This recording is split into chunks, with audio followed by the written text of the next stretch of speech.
मराठी भाषा दिन भारतामध्ये अनेक भाषा आहेत, त्यापैकी महाराष्ट्रामध्ये मराठी भाषा आहे। मराठी भाषा अनेक वर्षाची प्राचीन काळापासून महाराष्ट्रामध्ये मराठी भाषा आहे। एका विचारवंताने म्हटलेलं आहे की जिथपर्यंत महाराष्ट्र आहे आणि जिथपर्यंत गावगाडा आहे त्या सर्व ठिकाणी ह्या भाषेचा संदर्भ येतो आणि मराठी भाषा ही प्राचीन आहे।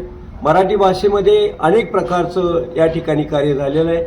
प्राचीन भारतामध्ये बौद्ध साहित्य असेल, मानभाव पंथ साहित्य असेल, त्याच्यानंतर मधल्या काळात मध्ययुगीन काळामधला जो काळ आहे त्या काळामध्ये संत साहित्य आहे आणि स्वातंत्र्यपूर्व काळ आणि इंग्रजांच्या काळामध्ये कविता, कथा, कादंबरी एक मॉडर्न पद्धतीने या जगामध्ये पेश झाली आणि वाचक आणि लेखक निर्माण झाले।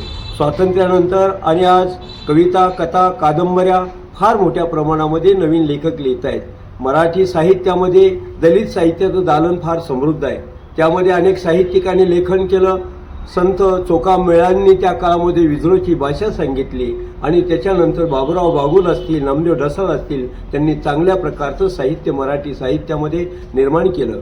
बाबासाहेब आंबेडकर 1946 साली म्हणाले होते विदर्भ साहित्य संमेलनाच्या उद्घाटन प्रसंगी की या देशामध्ये आणि खेड्यापाड्यामध्ये खूप मोठं बहुजनांचं दुःख आहे आणि ते दुःख आपल्या कविता, कथा, कादंबऱ्या साहित्यामधून मांडा, म्हणून मला साहित्यिकांची फार गरज आहे। या देशातली, या राज्यातली आज विद्यापीठ असतील, विद्यापीठ स्तरावरती मराठी भाषेचा अभ्यास आहे। दलित साहित्य असेल, संत साहित्य असेल, ग्रामीण साहित्य असेल, एकूण सर्व महिला साहित्य असेल आणि एकूणच सर्व अभिजात साहित्य असेल, या साहित्याचा विकास काळाची गरज आहे। नवीन साहित्यिक, कविता, कथा, कादंबऱ्यांची गरज आहे। अखिल भारतीय संमेलन भरतं, अनेक संमेलन भरतात, विभागवार संमेलनं भरतात, पण यामध्ये उपेक्षित साहित्यिकांना संधी दिली जात नाही। ती संधी दिली पाहिजे असं माझं मत आहे। मराठी राजभाषा दिन आणि महाराष्ट्रानं, राज्य शासनानं मराठी भाषा आहे त्याची मंत्री चांगलं काम करत, प्रशासन चांगलं काम करत आहेत, वेगळ्या सगळ्या कमिट्या त्या कमिटीवरचं चांगलं काम आहे, पण अजून सुद्धा नवीन साहित्यिकांना खेड्यापाड्यातली चांगली संधी दिली पाहिजे आणि खेड्यामध्ये जे लोकसाहित्य आहे आणि त्या साहित्याचं जतन झालं पाहिजे